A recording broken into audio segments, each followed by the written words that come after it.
I got into AI while I was in school, and that was, I think, around 2015, 2016. And that was a time when deep learning was really taking off. There are teams who are doing very sophisticated stuff with MCP servers using, for example, like Figma with MCP server to code with all the integrations where you can, from all the way from design to like creating the PR, like with one prompt you can get to. And that would be probably half days of work, which is now being done in like 8 minutes. For me, when Overjet started, I was the first coder, I was the first like data scientist, I was the first finance person. I think for us, like a big focus has been on efficiency. How do we improve the efficiency in practices so people are not wasting time on things, documentation, and how do they have more time to do the things that they need to do? And then if they are doing those things, how do they do them much more effectively so that they're being more productive? What are some of the things that you all are doing to make the lives better for dentists and for their teams? Welcome back to the Dental Economist Show. I'm your host, Mike Huffaker. Before we dive into today's conversation, just a quick reminder, if you're enjoying the show, please be sure to like, subscribe, or even better, leave a review. Your support helps us continue to bring valuable insights to dental professionals everywhere. Today, I'm very excited to welcome Wardah Inam, the CEO and co-founder of Overjet, one of the leading AI solutions in the market today. Since launching Overjet in 2018, she has led the company through rapid growth, raising nearly $80 million in funding and helping establish AI-powered diagnostics as a new standard across dental organizations in North America.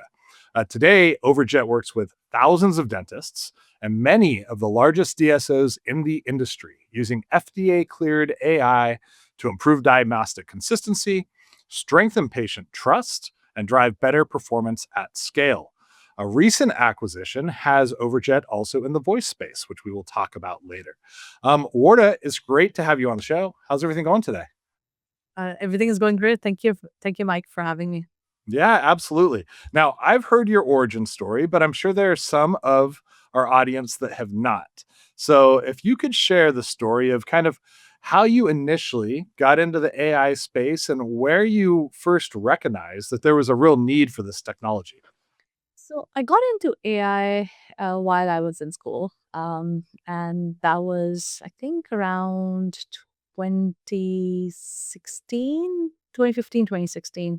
And that was a time when deep learning was really taking off. We had the first ImageNet really prove out how you AI could surpass human level capabilities, and it was getting very exciting. So that was the time I got into it. So was working in it more on unsupervised learning side, and then got into AI for dentistry.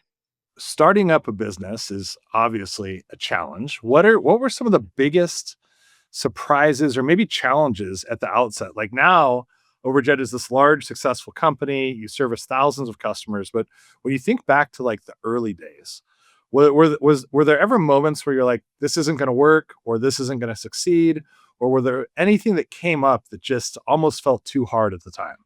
I think for me, I was trying to solve a problem, and the problem, like, I knew it like could be solved, but I didn't know like how long it'll take to solve it. So but it wasn't about like how big could this company be, etc., and uh, what all we could do, which evolved over time. But I think for me, it was like, okay, this needs to exist. This has to happen. This is better for the world and the industry. And how do we make it happen? So it was very like laser focused around how do we use AI and helping provide a reduced variation of diagnosis and improve better care. And then of course, as we grew, our ambitions grew, and we started doing more. Yeah, yeah. When you look at where you guys are at today, AI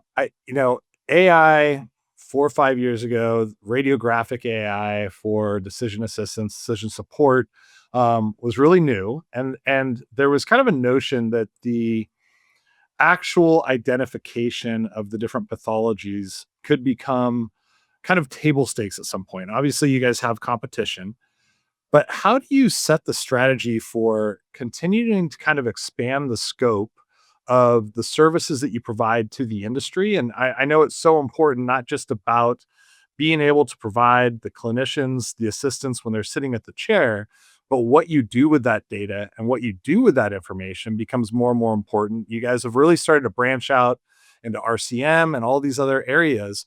Like how do you determine where to put the focus of the company? So we've had a roadmap for a while, which is probably 2019, 2020 was when we developed the roadmap of what we're following. And it hasn't evolved in that sense. Like it's taking us some time to get to all the pieces, but it has been something that we've been working towards. At that time I called it like the practice OS. So it was like and it basically was looking at all these pieces that we are going to automate. We didn't know LLMs will get created in where it will take off this well, but I think there was this vision of they were we were trying to reduce cost in the system and identifying where all the costs was and then improve the care that was being presented. And we knew that we were starting off with clinical data and we'll go into more administrative data, and how do we use intelligence to make that happen. So I think that's been our focus since that time. And then auto charting, like these were the things that we were like looking at, and how do we make that happen, and different modalities came up. But we've been working on this like roadmap for a while now. That's pretty cool. So in some ways, even looking back 5, 6 years ago, like you had a vision for where you were gonna go that was a pretty long-term vision, not just looking at the next quarter or 2 quarters. Is that still something when you think about where Overjet's going to go? Do you have to recalibrate now that you've gone so far and set like a new vision for what the future will look like? So I think for us, it has, so I created that, and then I created like this game plan around what we're trying to do, and I would say we're executing on it. It's probably taken us longer than I thought. Because sometimes for people it seems like, oh, we're doing all this and but it feels like, like how do we do it faster? How do we move build the things that we need to build more quickly, because there are some very challenging things. Like as we got into RCM, we realized how challenging it really is because of the data quality and all the challenges that are present. But we were trying to do it more fundamentally. So we say like, if we solve the problem, like that problem will be solved. It seems like leveraging AI in dental practices, especially radiographic AI, but AI in general. But if we just speak about the images, is an inevitability.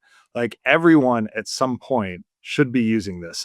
How do you feel the industry is taking to adoption of the technology? Do you feel like we've kind of crossed that chasm where people recognize that it's a must have, or is there still those that are sitting on the fence, trying to make a decision or understand the value? I think in our bubble, I think everybody knows, but I think we are in a bubble as well. So I know that there are a lot more dentists that we don't interact with, that are not, they're not on LinkedIn and they're not on Facebook and they're not, coming to the same conferences that we're going to. So how do we reach them? Uh, you know, I think, yeah. So I do think in our bubble, probably like, people are adopting fast and making these decisions. But I think I don't think we cover the entire dental industry.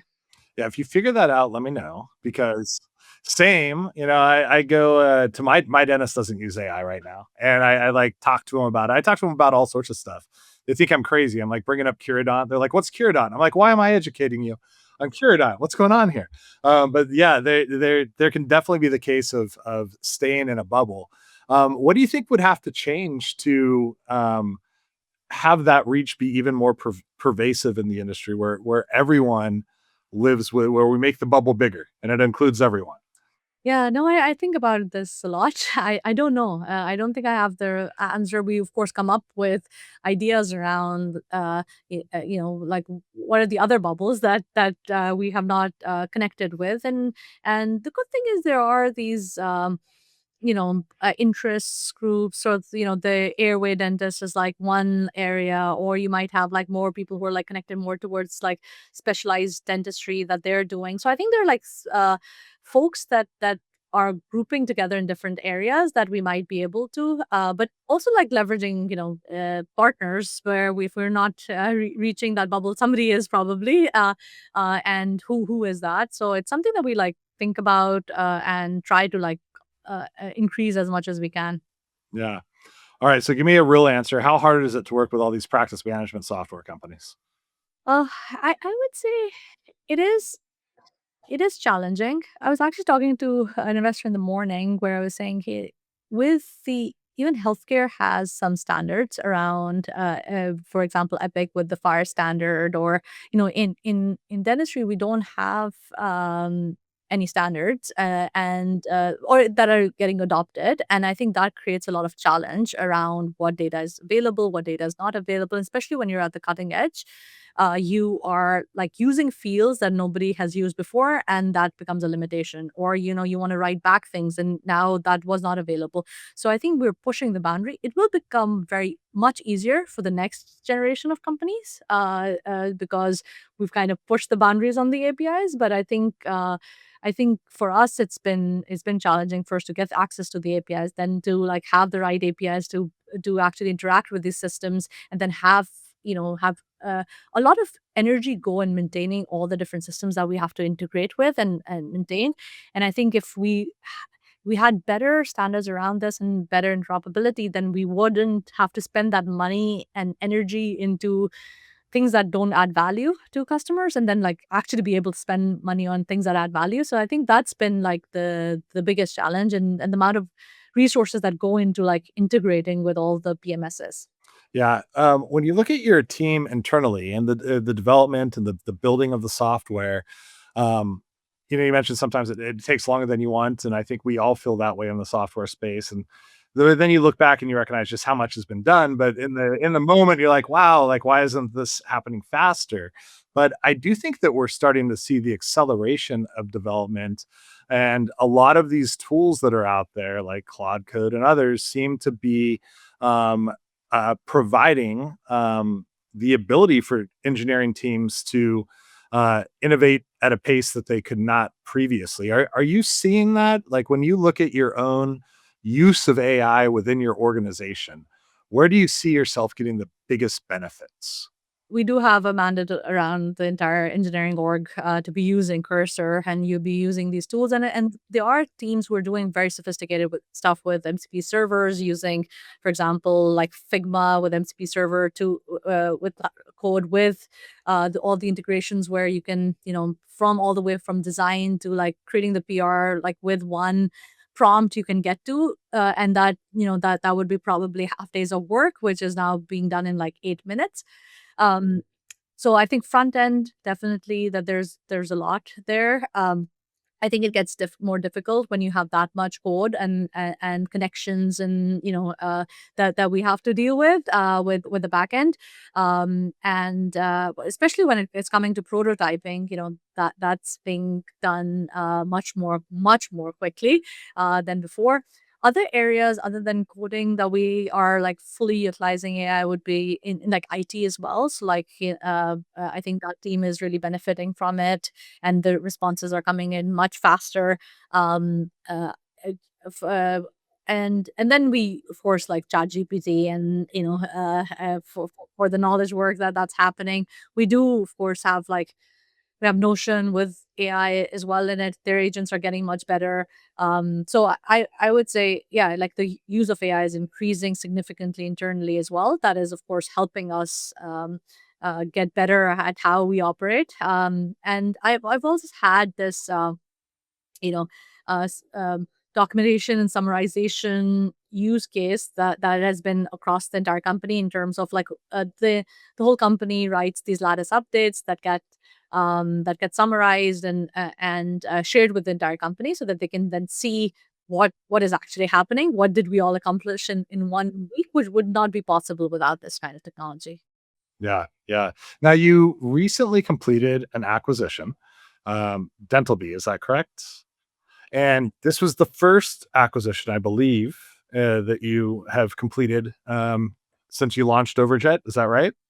We had done another acquisition when we were in the seed stage, so very early on. Okay, gotcha. And we've talked a little bit about how strategic you are and how you've kind of set this vision. And what I've noticed is, when you guys continue to develop things, you're being very intentional about not just creating like a suite of disparate products, but where you actually think about how the value ties into the practice across all the things that you were providing. Talk a little bit about what brought upon this acquisition, how you see it fitting, where you see the opportunity, and what got you really excited about it. So we had been working on our own scribe for a bit. So we had our own scribe. We had a team that had developed, which was pretty good. Like in terms of the AI models that we build, we did some very sophisticated stuff in terms of the templates and the feedback, or the way that dentists that particular personalized templates, etc. That the dentist was writing. However, in order to get this product to market, there was a lot of software around it as well that needed to be built, and all the variations that you have to deal with. So I think dentistry is all about the details. It's like, and that's where everything gets like harder, because of course, like just doing a comprehensive exam is super easy to do using you can use a Lemon Labs or off the shelf like tooling. And but then if you start saying, okay, it's not really just comprehensive exams, what happens if, and what in people are having their huddles transcribed, and then they're having all these different use cases where financial conversation is happening. How do you transcribe that, etc.? And then it's all the writing into the systems and reading from the systems. Perio charting is very, very different than just a transcription problem. So it's not just a scribe. Then, like, how do you actually do you want it real time? All that information happening, and then you're having that conversation. If you're say doing perio charting, you're having that. And then also having the conversation with the patient. You want to like be able to say, okay, this is perio charting, and this is a conversation without making it so unnatural for the hygienist. And so I think when I so at that time, we had developed this, but we knew it would take us a bit more to get it productionalized, um, where we would be happy with it. Like, not getting a prototype kind of like working in the market would be okay, but like, how do we get something like that really works? And that's why I actually I chatted with across the board with all the uh, s- um, ambient AI companies, and DentalBee by far was, I think, the most. I think they were thinking about the problem similar to how we were thinking about the problem. They had like a very rock star team, and then they had a product which was much more mature. So that they had like a scribe, perio charting tool, and referral notes and coaching, which was like this four like modules that they had built and like spent time and like really integrated it well together as well. And like, again, like building that out it takes time, and it's more than just like putting that scribe into your product, and how does it all tie in. And they were thinking about it all, and then some of our customers were utilizing it as well. So it was one of those things where like we knew that it was ready for prime time, and we could take it to market, and of course the team was great. I'd love to talk a little bit about your journey as a CEO. You've been at the helm of Overjet for a long time now. I reflect on my own journey at Planet DDS, and it's so interesting to kind of think of all like the phases and the transitions of duties and responsibilities and how it kind of is modified over time, and you have to kind of reinvent yourself. Can you share a little bit about how you think about it and where you're at today, how you would describe what you feel is your biggest obligation as a CEO of Overjet now? So I think, for me, when Overjet started, I was the first coder, I was the first like data scientist, I was the first finance You're person. everything. Yeah. Yeah. So I think so my journey has evolved a lot, right? So the good thing is like I don't need to do all of it. But I think it's one of those things where sometimes you're surprised of like still what you're doing. That you think by now should be somebody else should be doing. But I think as that journey has evolved, I think I've also like, like learned it like some of things more the hard way, where sometimes we did over process and we had to like kind of it's be like, okay, now we're overdoing it, and then we had no process, and I was like, okay, now we need to like add process. But like, how, what is the right way?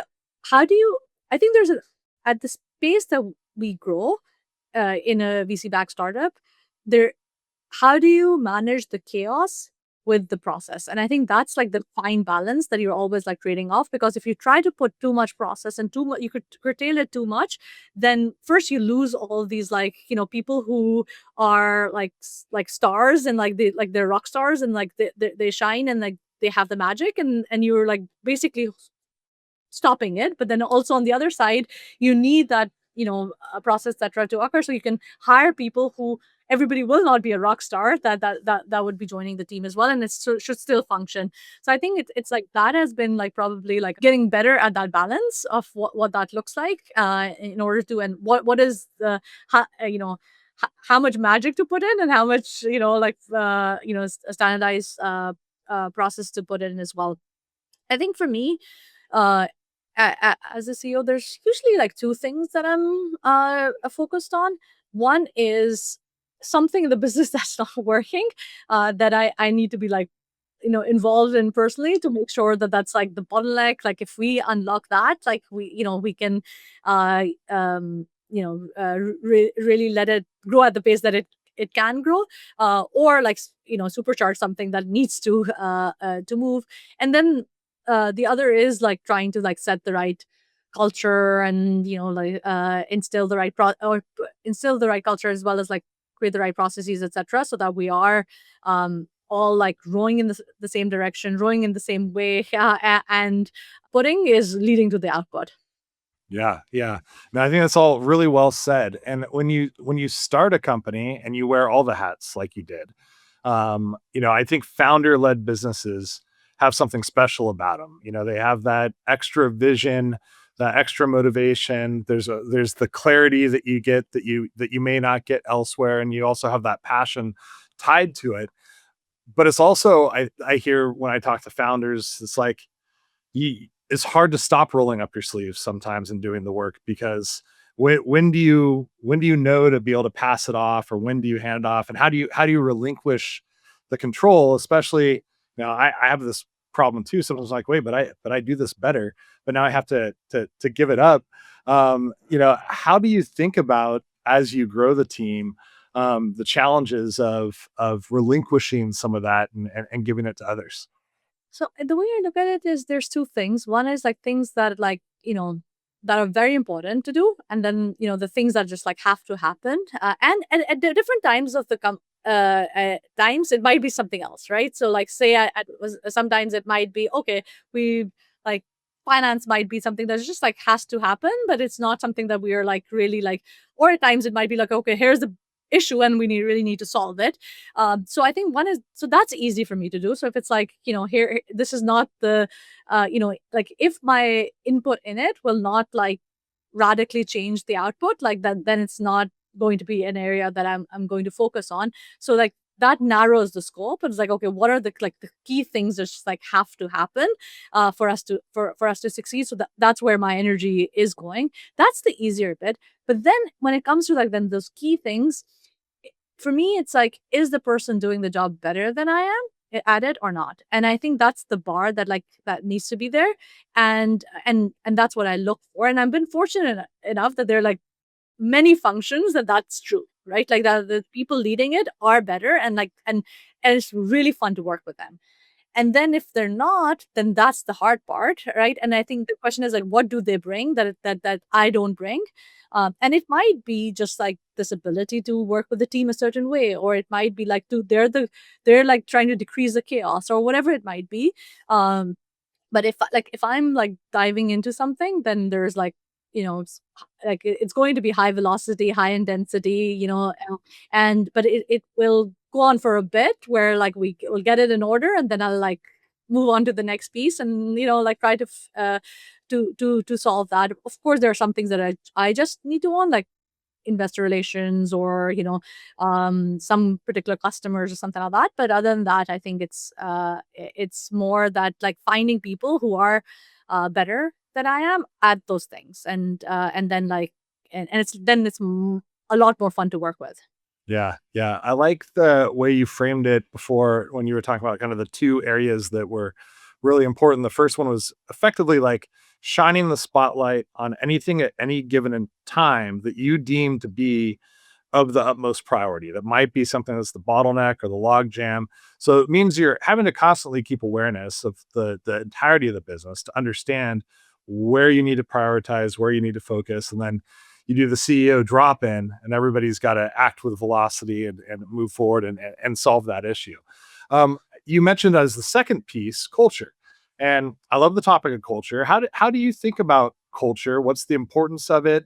And how do you drive that throughout the organization? So that's been probably the area that I've thought about the most, in terms of like an area that I like really didn't believe in that much in the beginning, where I was like, okay, what is everybody talking about, right? Like, it is what it is, and it's like evolved.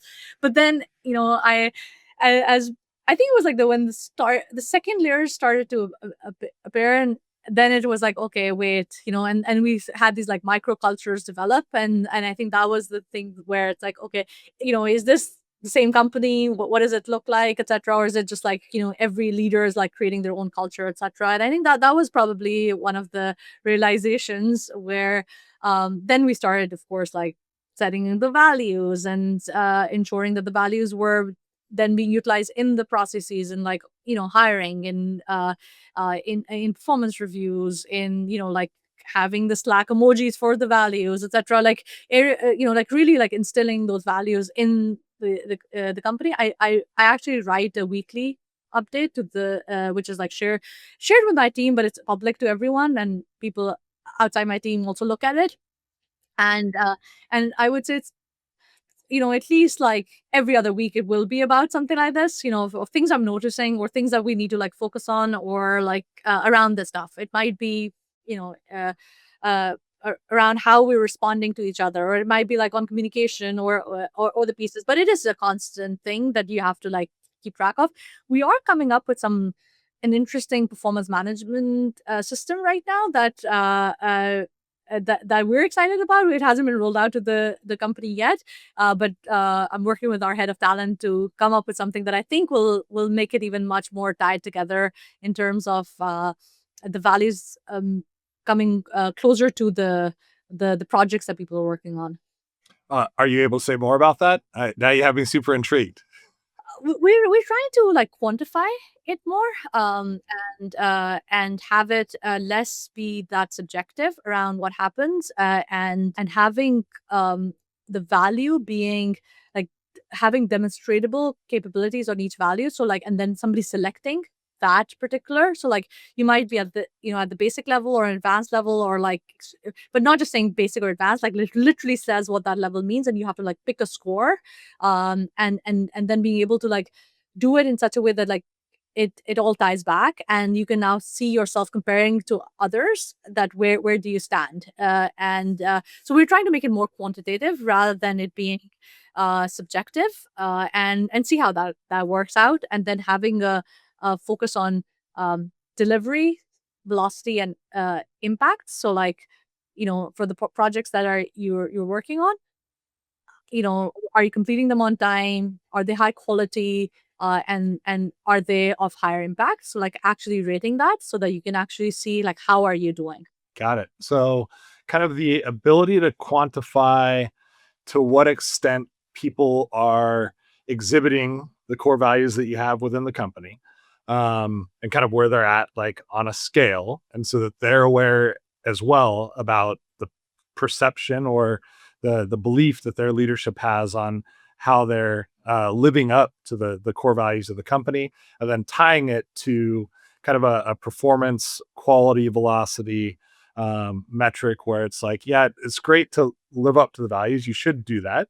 And then the outcome needs to be output in the manner which we look at as being acceptable and the standards that we hold ourselves to as an organization. Absolutely. And making it such that it's more objective so that it's easier for a manager, right? Like rather than, it's because, hey, was it delivered on time or not? Like that's a yes or no, Yeah, no, I like that. And I'm with you. When I first joined tech like 12 years ago, I was like, what are all these values on the wall and stuff? I came completely different industry. It was not like anything that was startup world, and all this stuff stuck to the wall. One of ours was actually frugal, which was pretty funny. With the startup that I was at, that was one of our core values. And I was like, this is weird. And they weren't really talked about. Nobody like mentioned them other than the fact that they were on the wall. Nobody like actually lived up to them. And it wasn't until we kind of implemented them here 4 years ago and got serious about them where I actually gained an appreciation for what they can do for a business. But yeah, that's great. When you look at the industry right now, there's a lot of headwinds for dental practices. People talk about reimbursements, insurance challenges, inflation, difficulty hiring. What are some of the things that you all are doing to make the lives better for dentists and for their teams? I think for us, like a big focus has been on efficiency. How do we improve the efficiency in practices? And that is merged from the products that we're building. And even the Scribe product or the Overjet Voice came from the efficiency. Um, so people are not wasting time on things, documentation, and how do they have more time to do the things that they need to do, and then if they are doing those things, how do they do them much more effectively so that they're being more productive. So I think those been like the two levers that we've been playing with and trying to improve as much as we can, and then and in a way then measuring it so that we can say, okay, here's the value that's being brought. Yeah, I saw you guys recently announced the rollout of Overjet Voice with North American Dental Group. So congratulations. I'm gonna give Chris Thompson just a little jab since we're talking because I saw his post on LinkedIn and I said, "Was there any Chat GPT used in this post?" He goes, "Well, maybe just a little bit." He goes, "But I definitely changed it up." And I said, "All right, well, it was still a good announcement." So, but yeah, that's awesome. So you're seeing now an appetite in the market for people seeking opportunities to increase efficiencies and looking to technology to solve for some of this. Yeah, I think they've always had it, but like, you know, they've not had products to solve it. So I think the needs have been there, but I think the problems have still been there as well. So I think building software that helps solve those problems for them is what we're focused on. Yeah, yeah. I imagine you guys have some of the same challenges we have in the change management element of getting the buy-in of the teams in the individual organizations to be using and leveraging the technology. What's some of the approach that you all take in order to support these DSOs and other dental organizations when they're implementing your software to make sure that they can really take advantage and benefit from it? I think DSOs are in different maturity operationally, and some are very mature, where we're learning from them when they're doing the change management. And NDG was actually one of them, and I think that's why it's so like easy to adopt newer technology as well. That their operational team is like very very strong, and they're like very tied to their IT team. So they're the IT and their ops team. They have all the dashboards, and they're looking at all the data. They have better dashboards than sometimes we do. So I think that's like that one level of organization. We have some others like Spylist is like similar, like operationally stronger, etc. And then we have DSOs where I would say that they are like developing their processes. Like they're still like they're like evolving, and they're developing their processes and getting operationally stronger.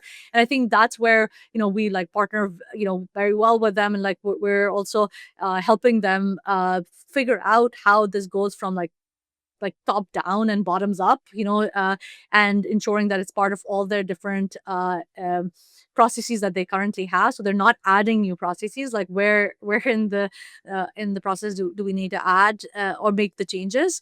And then I would say there are teams where they don't have the operational majority, and that's where I would say the good thing is, the industry is very they would ask, like, they will just tell us, and they'll say, hey, look, we don't have a strong operational, like, could this happen, and then we take more of a lead around making that happen. So but because we have now playbooks from people who have done this really well, we can use those playbooks as well for folks who, because we don't ourselves own a DSO, so it's like we've learned from some of these folks, and we can, like, use them for organizations that would need our help.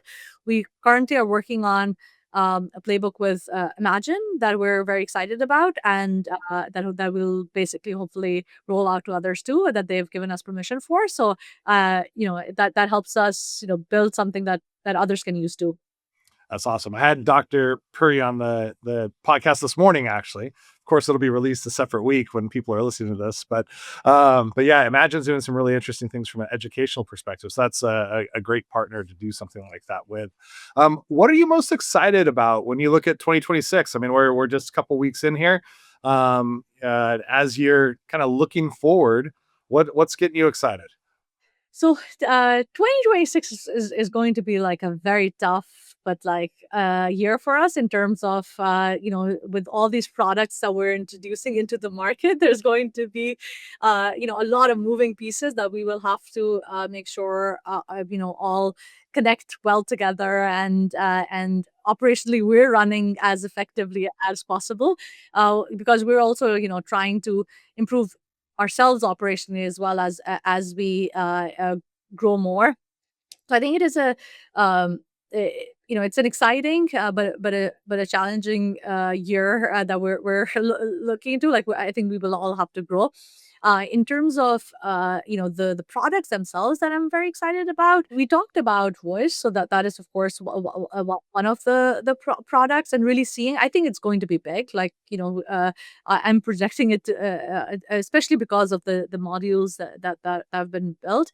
The other is around, we really want to change how credentialing is done as well, which I know it's like a topic that a lot of people might not get excited about, but I fundamentally believe that the amount of operational inefficiency that is there in terms of multiple forms being filled and multiple insurance companies reviewing the same forms, can we get to the final state, which will be very hard to get to, and maybe we will not get to the final state in 2026, but we will try our best to, which is you have one form that you fill, and any insurance company can view that, like get the data, etc., like in their own forms. So like you fill one form, get all the other forms, and that's how it works. And like you don't have to, you don't have to like keep on credentialing again and again and again each insurance company.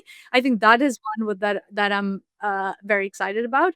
And then we just introduced our CBCT, so our 3D. And I think there's a lot to be done there. I think we're that is one where there, like, every week I learn something that I think will be great to get to the market, especially because general dentists have not fully utilized CBCTs because of the fact that it's so hard to read. But if we can make it easier for them, and which we're doing, like, first it'll be better adoption of the machines that they've bought, but also we can provide more value to them, and then that allows us to actually look at it more like through the specialty lens as well. So I think that's a very exciting area that we are, and I think there will be a lot more that'll happen in that for us, and it's looking pretty cool. Like, I love the visuals as well. Yeah, yeah. Uh, It is CBCT is neat anyways. It's got to be extra cool when you've got Overjet layered on top of it. Yeah. No, it's like, and starting to like, it took us some time to like get here. That's also a project that we've been working on for a while. And then it's the RCM. So I think that's one where, like a very tough space, but I think it's very impactful in terms of if we can like crack that. I think that's going to be big. So 2026 is a big product year for us, and then seeing how much value we can bring to our customers with that, and how quickly can we do it. So I think it will be a lot. Internally, we're looking at like time to value. How quickly do we bring value to the customer, and really optimizing that. Yeah, well, that's a lot on the docket. So you're right. It's a lot of work, but that is very exciting. So last question for you: what do you love about the dental space, and what's maybe something that you don't love so much? Like, I really like dentists. Like, I think it's I could have, I might have been a dentist in another life, kind of. I think it's a group of people who are like smart. They're, caring about the patient. They're like trying to do this business stuff as well. I think it's like a group of people who are like very well rounded in what they're doing, and I think that's having customers that you actually like want to serve is very valuable. And so I think that's what I think I like the most. I would say, in terms of what I don't like about the industry, I would say how small it is.